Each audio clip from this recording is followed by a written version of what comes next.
Bonsoir et bienvenue à Proclamer 2022. Mon nom est Pasteur Andrew Park et je suis le pasteur principal de l'église Evergreen à New York. Et aujourd'hui, j'aimerais partager avec vous les rois qui ont été omis dans la généalogie des rois. La généalogie en question ici est la généalogie de Jésus en Matthieu chapitre 1. Et c'est une généalogie très intéressante car ce n'est pas une généalogie qui est continue.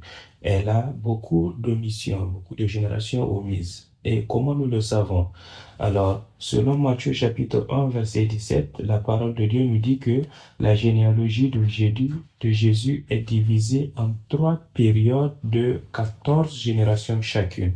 La première période va de Abraham au roi David. La deuxième période va de David jusqu'à la première déportation à Babylone. La troisième génération va de la déportation à Babylone jusqu'à la naissance de Jésus. Et lorsque nous regardons aux années et la durée de ces années, elles sont totalement différentes. La première période va de Abraham qui est né en 2166 jusqu'au règne de David à 1003 avant Jésus-Christ. Donc, c'est un écart de 1163 ans. La deuxième période va de David jusqu'à la déportation à Babylone en 597, ce qui fait un écart de 406 ans. Et la troisième période va de la déportation à Babylone en 777, en 97 jusqu'à la naissance de Jésus en 4 avant Jésus-Christ. Et comment ces 3 périodes, qui ont tous 14 générations chacune, qui ont donc des années qui sont totalement différentes. Et pas seulement cela, dans la Bible, une génération compte entre 25 et 30 ans. Mais lorsque nous calculons les années ici, la première période a un écart de 83 ans par génération, ce qui est extrêmement beaucoup. Et cela nous prouve qu'il y a beaucoup d'omissions dans les générations. La troisième période aussi, il y a un écart de 42 ans par génération, ce qui est aussi au-delà des 25 à 30 ans. Qu'en est-il de la deuxième génération? C'est là où nous allons mettre l'action aujourd'hui. La deuxième période a un écart de 29 années par génération. Cela semble être dans le temps, n'est-ce pas, des 25 à 30 ans. Mais lorsque nous comparons la deuxième période à la chronologie de Chronique, nous voyons qu'il y a des omissions dans la génération. Lorsque nous comparons Matthieu chapitre 1 verset 8 à 1 Chronique chapitre 8 verset 1 à 12, nous pouvons voir que en Matthieu, il est dit que Jéroboam était le père d'Ozia. Uzia, un autre de son nom, c'était Azaria. Et dans 1 Chronique 3 verset 11 à 12, on nous dit que Jéroboam était le père de Ahaziah, Ahaziah le père de Joash, Joash le père de Amaziah, et Amaziah était le père de Azaria, dont l'autre nom est Uzia. Donc aussi, nous avons 3 descendants qui ont été omis dans cette génération. Et lorsque nous considérons qu'il y a un homme, Athnéa, qui a régné comme roi en cette période, il y a un total de 4 rois qui ont été ôtés de cette génération. Alors, pourquoi ces personnes ont été omises? Nous pouvons voir que ces personnes ont des points en commun. Elles ont toutes une relation avec Athaliah qui était une femme mauvaise. Et ces rois ont aussi ont été des idolâtres. Et tous ces rois n'ont pas eu une mort naturelle. Ils sont morts avec une mort tragique. Mais au-delà de ces 3 points, le plus important, c'est que ils ont tous une relation étroite avec Athaliah. Parce qu'ils ont une relation étroite avec Athaliah, ils ont commis l'idolâtrie et à cause de leur péché, ils sont morts une mort tragique. Donc c'est cette relation qu'ils ont avec cette femme mauvaise qui les a éloignés de Dieu et à cause de ça, ils ont été omis de la généalogie. Alors, Qui était Athalia? Nous allons voir cela.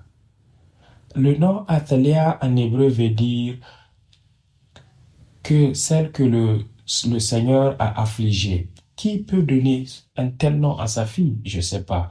C'est un nom très étrange, mais c'est la signification de son nom. Et elle était la femme de Joram, qui était le fils de Jehoshaphat. Selon 2 Rois, parce que Jéroboam a marié Athalia, il a marché conformément à la maison de Ahaz et il a mal agi aux yeux de Dieu. Vous voyez, Jehoshaphat était un bon roi, il était un très bon roi, mais il a commis une grave erreur et c'est s'allier avec Ahab par le mariage. Il a accepté Athalia comme sa fille. Et c'est là que le problème a commencé dans Juda du Sud.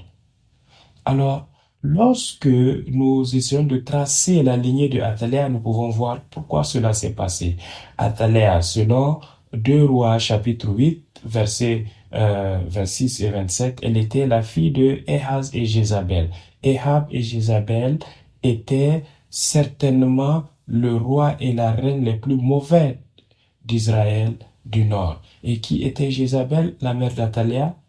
Dans 1 Roi chapitre 16 verset 1 nous dit que Jézabel était la fille de Ethbal, le roi de Sidon. Donc Jézabel n'était pas une juive, mais elle était païenne, elle était une sidonienne. Le nom de son père, Ethbal, veut dire avec Baal. Donc, à partir du nom, nous pouvons déjà voir que ces gens adoraient Baal. Donc, Jézabel a amené l'adoration de Baal dans Israël du Nord et elle a fait que tout le peuple s'est éloigné de Dieu et a servi Baal. Et sa fille s'est mariée aussi à la lignée du roi et elle a amené aussi avec elle l'adoration de Baal en Judée. Et elle a fait que tout le royaume a marché selon les voies de Ahab et a propagé l'adoration de Baal. Et lorsque nous avançons plus haut dans la généalogie de Athalia, nous pouvons voir que Ethbal était le roi de Sidon. Qui étaient les Sidoniens? Ce sont les descendants de Sidon.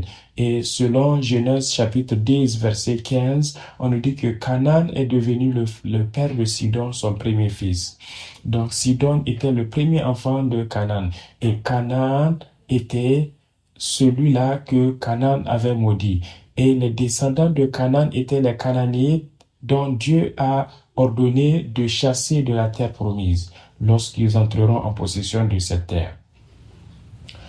Plus haut, nous voyons en Deutéronome chapitre 7, versets 3 et 4, Dieu a clairement ordonné qu'il ne doit pas y avoir de mariage entre ces deux nations. Dans Deutéronome 7, la parole de Dieu nous dit encore, vous ne devrez pas prendre leurs fils ou donner vos filles à leurs fils, car ils se sont éloignés de moi pour adorer d'autres dieux. Et si vous agissez ainsi, la colère de Dieu sera votre vous et il va vous détruire. Vous voyez? Cela s'est produit exactement comme les Écritures l'ont dit. Deuxièmement, Athalia a détruit tous les descendants du roi de Juda. Dans 2 Rois, chapitre 11, verset 3, chapitre 11, verset 1, lorsque Athalia, la mère de Ahazia, a vu ses enfants étaient morts, elle s'est levée et elle a détruit tous les descendants, les prétendants au trône.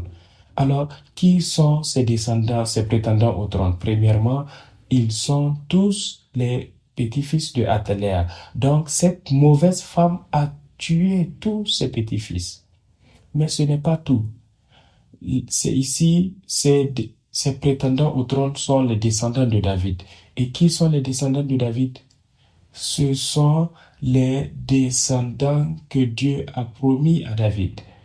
Et il lui a dit qu'ils auront toujours la place à travers eux à Jérusalem. Et c'est dans 2 Rois, n'est-ce pas? Dieu dit il n'était pas prêt de détruire Juda à cause de David, son serviteur, car il lui a promis de donner à travers ses enfants la paix toujours. Même Dieu n'était pas prêt à détruire la descendance de David à cause de cette alliance qu'il a avec David. Mais ici, Satan utilise cette femme qui s'appelle Athélia pour tuer tous ses prétendants au trône, les descendants de David, pour briser cette lignée de Juda. Mais Dieu ne va pas permettre que cela arrive, car la parole de Dieu et sa promesse ne va jamais faillir. Alors, qu'est-ce qui s'est passé ici? En ce moment, le prêtre, le sacrificateur Jéhoahaz se sont laissés lever pour Dieu. Dans 2 Rois chapitre 11 verset 2, la parole de Dieu nous dit que mais Jéhosheba, la fille de Kim Joram, sœur de Ahaziah, a pris Joash, le fils de Ahaziah, et l'a volé parmi les filles des rois qui voulaient le mettre à mort, et elle l'a gardé dans sa chambre. Alors, elles l'ont caché de Athélia et il n'a pas connu la mort. Donc, c'est elle qui l'a caché dans la maison de Dieu pendant 6 ans, pendant que Athélia régnait sur la terre. À la 7e année, Jéhoïada envoie et amène le capitaine d'une centaine de chariots et l'a amené dans la maison de Dieu. Et il a fait une alliance avec eux et a juré dans la maison de Dieu et leur a montré le fils du roi. Waouh, quelle scène merveilleuse. Athélia pensait qu'elle a tué tous les prétendants au trône. Et c'est en ce moment que Jéhoïada a pris Joash, le fils du roi Ahaziah, pour le cacher. Et elle l'a caché dans le temple pendant 6 ans. Est-ce que vous pouvez croire, pendant 6 ans, pendant que le bébé grandissait, il pleurait, il faisait tout le bruit, ils l'ont caché de Athélia.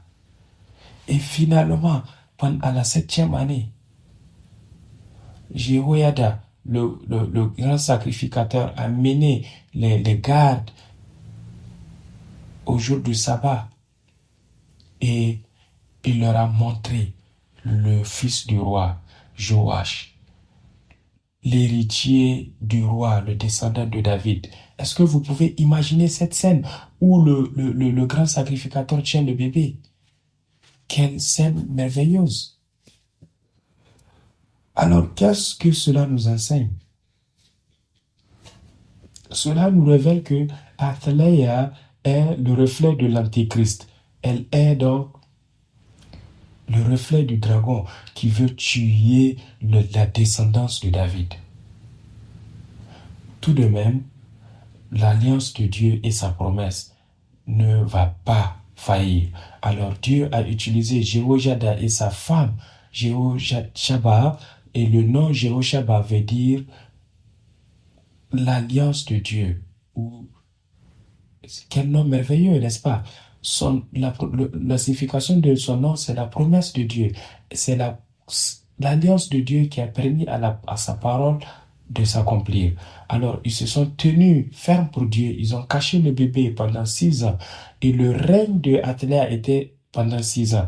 Et à la 7e année, Dieu a amené une rébellion dans le royaume du diable et a établi son trône.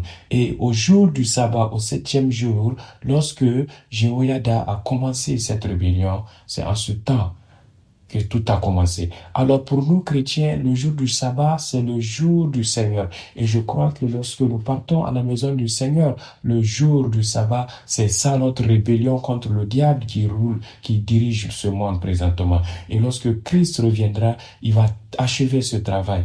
Il va détrôner le diable et va établir le trône de Dieu sur cette terre.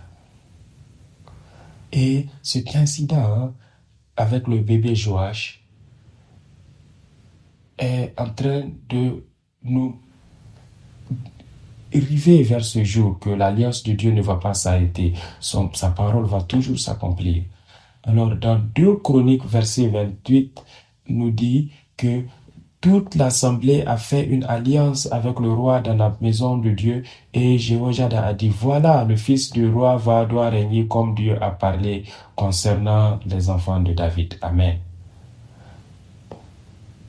Voyez, le fils de Dieu Jésus-Christ régnera comme roi. Alors c'est comme ça que le règne de Athéléa est arrivé à une fin.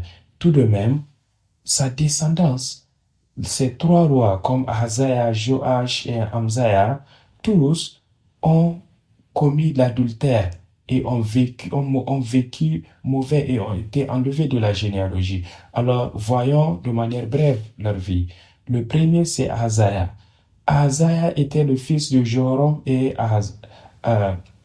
Ahaziah. Dans 2 Chroniques 22:3, lui aussi a marché selon la maison de Ahab, car sa mère était sa conseillère pour faire le mal.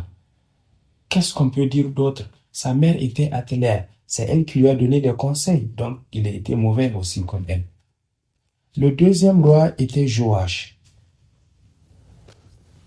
C'est ce bébé Joash que le sacrificateur a volé et a caché, a mis sur le trône à la 7e année. Lui qui était donc le prétendant au trône légal. Et la Bible dit que lorsque Jéhoïada était vivant, Joash a marché selon Dieu.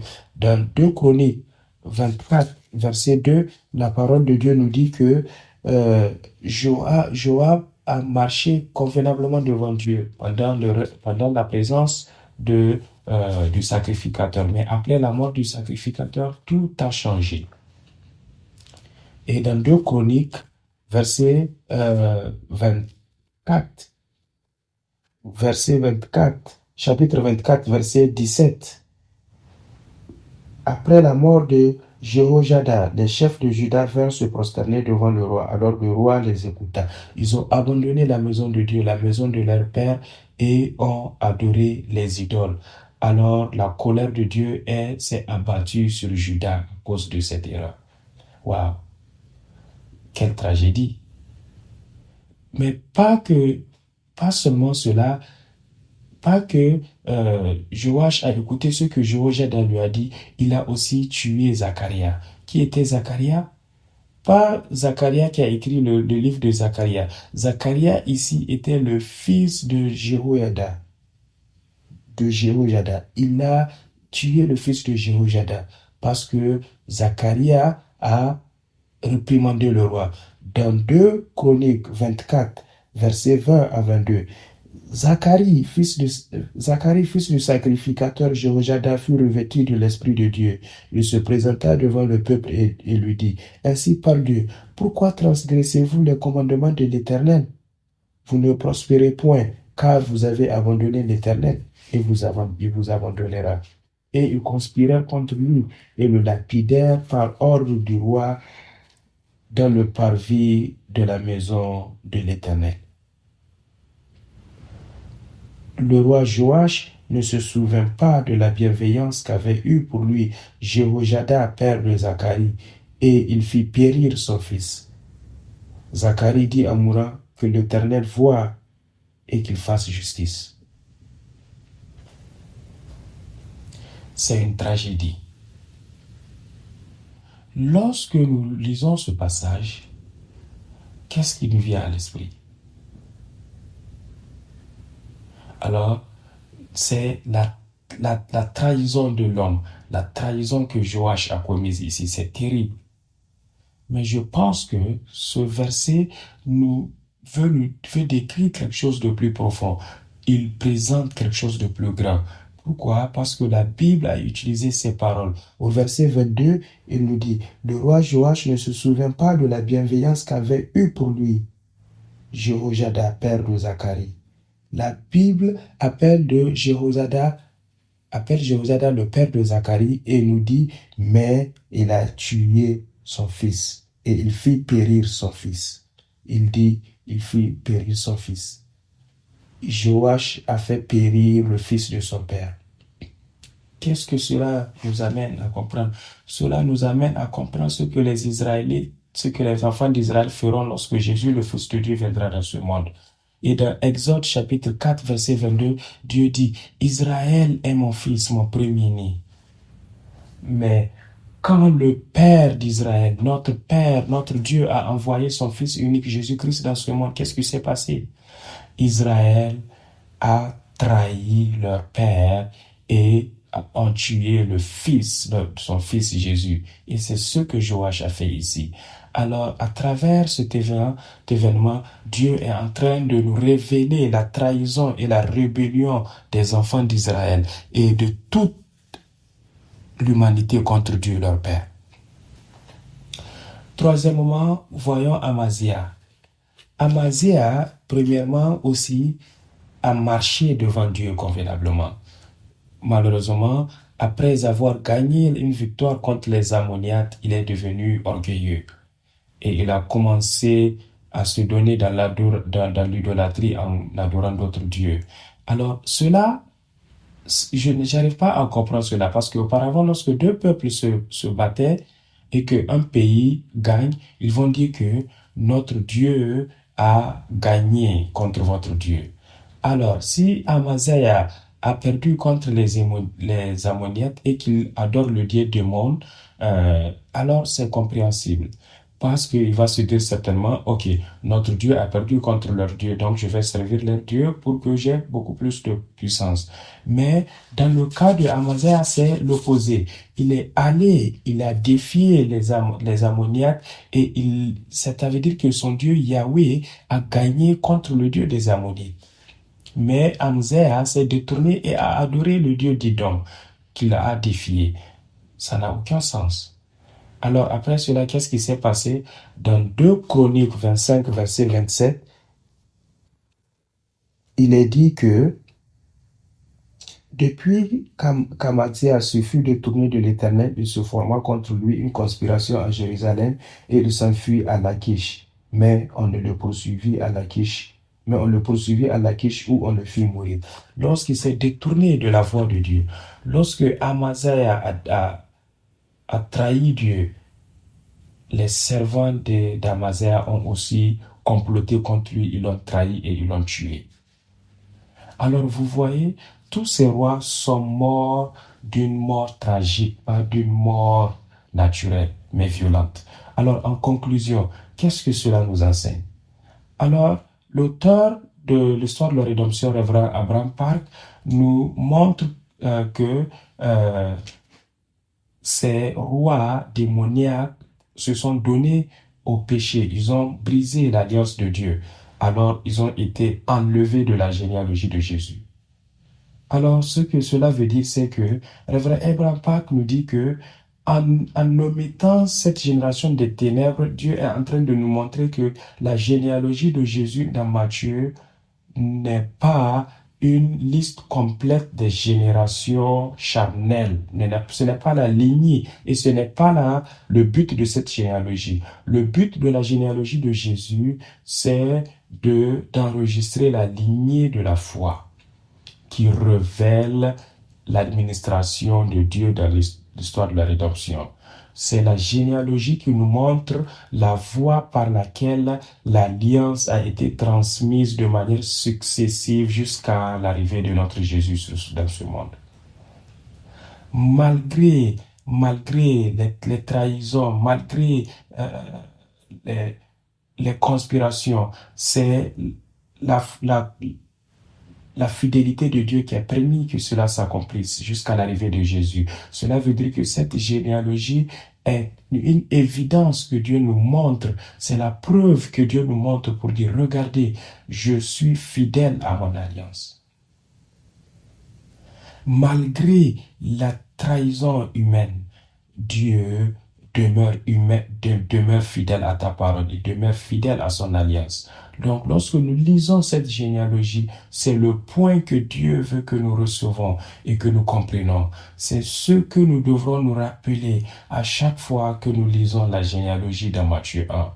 L'alliance de Dieu ne va jamais tomber. Elle va toujours s'accomplir, peu importe la méchanceté de l'homme, peu importe la puissance ou bien le degré du péché qui veut empêcher l'accomplissement de l'alliance de Dieu. L'amour de Dieu et son zèle ne va pas permettre que cela arrive. Et dans Ésaïe chapitre 9, versets 6 à 9, la Bible nous dit que un enfant nous sera né un fils nous sera donné et le gouvernement lui sera donné et son nom sera conseiller fidèle, Dieu fidèle, Père éternel, Prince de paix. Il n'y aura pas de fin à son gouvernement. Et le trône de David sera établi sur lui et sa justice est aujourd'hui et à jamais. Le zèle de Dieu, de l'Éternel des armées va accomplir cela. Amen. Le zèle de l'Éternel des armées va accomplir cela. S'il vous plaît, rappelez-vous de cela. À chaque fois que vous lisez la généalogie dans la Bible, voilà ce que vous devrez garder. Dieu est fidèle à son alliance. Sa parole va toujours s'accomplir, va toujours porter des fruits. Et lorsque nous nous rappelons de cela, peu importe les soucis, peu importe les difficultés que nous traversons aujourd'hui, la parole de Dieu à nous va s'accomplir. Et le plan de Dieu pour nous est pour notre bien. Ce n'est pas pour une destruction, mais c'est pour nous donner de l'espoir et pour nous bénir. Alors, il est fidèle et sa fidélité va nous permettre de surmonter tout problème qui va arriver sur notre chemin. C'est le zèle de Dieu qui a fait cela. C'est son zèle et son amour pour nous qui va le faire aujourd'hui. Et alors aujourd'hui, je prie que avec le zèle de Dieu, que nous puissions nous tenir fermes et que nous puissions travailler pour notre Dieu avec ce même zèle. Amen. Prions. Notre Père, nous te remercions pour cette parole que tu nous donnes. Nous te remercions pour l'histoire de la rédemption. Nous te remercions pour la proclamation que tu nous permets d'avoir. Et pendant que, comme nous l'avons appris aujourd'hui, le zèle de l'Éternel va accomplir toute sa parole. Et nous savons et nous croyons que notre Dieu est fidèle à son alliance. Et je prie, Seigneur, que tu nous permettes, que tu nous donnes de pouvoir nous accrocher par la foi à cette parole et que nous nous tenons debout et que nous travaillons avec le zèle de Dieu dans notre cœur et que nous puissions aller dans le monde et que nous puissions gagner ce monde et que nous proclamons ta parole jusqu'à la fin de ce monde pour que ton trône soit établi ici sur terre. Nous te remercions pour ton amour, pour ta grâce, pour ton zèle envers nous et ton plan pour nous déverser ta bénédiction sur nos vies. Peu importe les difficultés, les problèmes que nous rencontrons aujourd'hui, aide-nous à croire et à être rassurés que tes plans pour nous sont des plans de bonheur et pour notre bien. Et que à jamais nous ne puissions pas trébucher de notre foi, mais aide-nous à te faire confiance et à croire que ta parole va s'accomplir. Et à travers cette foi, que nous puissions surmonter toute bataille dans notre vie. Nous te remercions, nous te donnons toute la gloire et nous prions tout cela au nom de Jésus. Amen.